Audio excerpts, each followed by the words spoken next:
समाचार सुनाना। नारद जी ने कहा, प्रभु आप तो सब जानने वाले हैं, सर्वज्ञ हैं, आपको मैं क्या समाचार सुनाऊं। इस समय विशिष्ट समाचार यही है, जगत को मोहित करने वाला कामदेव मेरी तपस्या के आगे झुककर मुझसे क्षमा मांगकर चला गया। मैंने कामदेव पर भी विजय प्राप्त कर ली है। महादेव रुद्र ने कहा, नारद जी आप तो सदा अपनी वीणा पर नारायण का कीर्तन किया करते हैं, ऐसे नारायण के पवित्र आत्मा भक्तों पर काम का कभी प्रभाव नहीं पड़ सकता। कामदेव को जीतना आपके लिए कोई बड़ी बात नहीं है। इसके लिए मैं आपको साधुवाद देता हूं, परंतु नारद जी मेरी एक बात सुन लीजिए, मेरा एक निवेदन सुन लीजिए। ये बात जाकर वैकुंठ में विष्णु को मत कहना। बस यही मैं आपको समझाना चाहता हूं। पूजा पाठ, यज्ञ अनुष्ठान, तपस्या ये अपनी वाणी से किसी को कहनी नहीं चाहिए। किसी को कहना मत। मुझसे कह दिया तो कोई बात नहीं, पर और किसी से मत कहना। और सम्मानित होकर नारद जी महाराज विदा लेकर पधारे, परंतु नारद जी के हृदय में अभी शांति नहीं थी। रुद्र के वचनों को सुन तो लिया, पर सुनकर भी उनके हृदय तक नहीं पहुंचे वो वचन। कहते रहते हैं ऐसे ही, मैंने कोई काम किया है तो क्यों नहीं सबको बताऊंगा, मैं तो बताऊंगा। और नारद जी गए हैं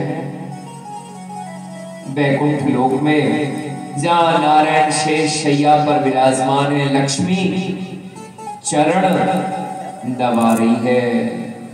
लक्ष्मी वो होती है जो अपने पति के चरण दबाया करती है। लक्ष्मी अपने स्वामी के चरण छोड़ती नहीं है, दबाती रहती है। नारद जी ने जाकर प्रणाम किया। भगवान जनार्दन ने नारद जी का अभिवादन किया है। आइए पधारिए नारद जी महाराज, बड़े दिनों में आए। ये देवी तुम्हारे लिए पूछती रहती है, 2-4 दिन में आए ही रहते हैं नारद जी। अब की बार तो बरसों ही हो गए, कितने दिन हुए दर्शन भी नहीं दिए। आइए नारद जी, कहिए कोई नया समाचार है त्रिलोकी में।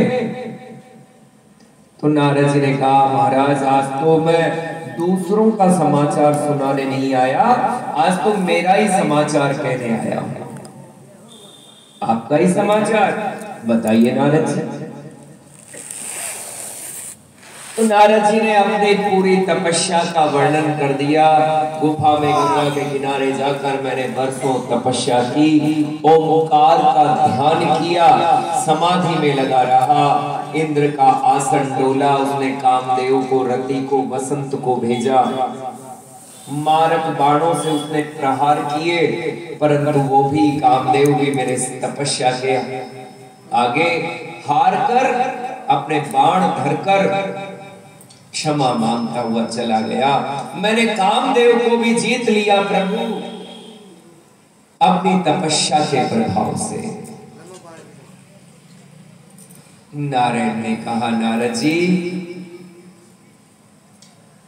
जो ओंकार बिंदु संयुक्तम नित्यम ध्यायन्ति योगिनः, जो योगी नित्य ओंकार का ध्यान किया करते हैं, कामदेव उनका कुछ बिगाड़ नहीं कर सकता। आप तो योगी निर्भीक परम भक्त हैं परमात्मा के। कामदेव को जीतना आपके लिए कोई बड़ी बात नहीं, परंतु लोगों से कहते मत रहो, मुझे तो कह दिया कोई बात नहीं।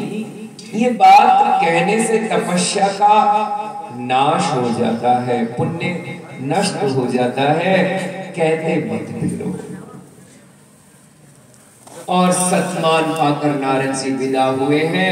परंतु जनार्दन ने देख लिया, समझ लिया, महादेव ने जान लिया कि अब ये नारद जी रुकेंगे नहीं, कहते रहेंगे तो इनकी तपस्या नष्ट होती रहेगी, इनका पुण्य समाप्त होता रहेगा। तो अपनी माया प्रकट की महादेव ने। नारद जी जिस ओर से जा रहे, वहां एक बड़ा सुंदर नगर दिखाई दिया, जिसमें मणि माणिक्यों के दरवाजे जगमगा रहे। देवांगनाएं अतिथियों का सत्कार करने के लिए मंगल कलश और पूजा की थाली लिए द्वार पर प्रतीक्षा कर रही हैं। ऐसा दिव्य सुंदर रमणीक नगर, नारद जी को उसकी शोभा देखते ही रह गए। अरे इसके सामने तो इंद्र की अमरावती और वैकुंठ भी फीका पड़ा है, ये कैसा सुंदर नगर है। और मोहित हुए उसकी शोभा से नारद जी नगर में प्रवेश करते हैं। देवांगनाओं ने नारद जी के तिलक किए, चरण धोए, आरता किया, मंगल कलश मंगल गीत गाती हुई लेकर चली है राजा के दरबार में। इस नगर के राजा है महाराज शील निधि, जो शीलवान है, सदाचारी है, सच्चरित्र है। नारद जी को आया देखकर शील निधि ने अपने आसन से खड़े होकर नारद जी का सत्कार किया, उनके चरणों में प्रणाम किया, आदर के साथ लाकर अपने सिंहासन पर नारद जी को विराजमान किया है। सोने की थाली में चरण रखे हैं, रानी ने चांदी की झारी से जल बरसाया और राजा ने अपने हाथों से नारद जी के चरण धोए, चरणामृत अपने मस्तक पर धारण किया। रानी ने भी चरणामृत धारण किया और सुंदर वचनों से राजा ने नारद जी का अभिवादन किया। नारद जी महाराज, आप जैसे तपस्वी ज्ञानी सिद्ध संत जिसके घर में आ जाए, उस गृहस्थ का तो सदा कल्याण ही है।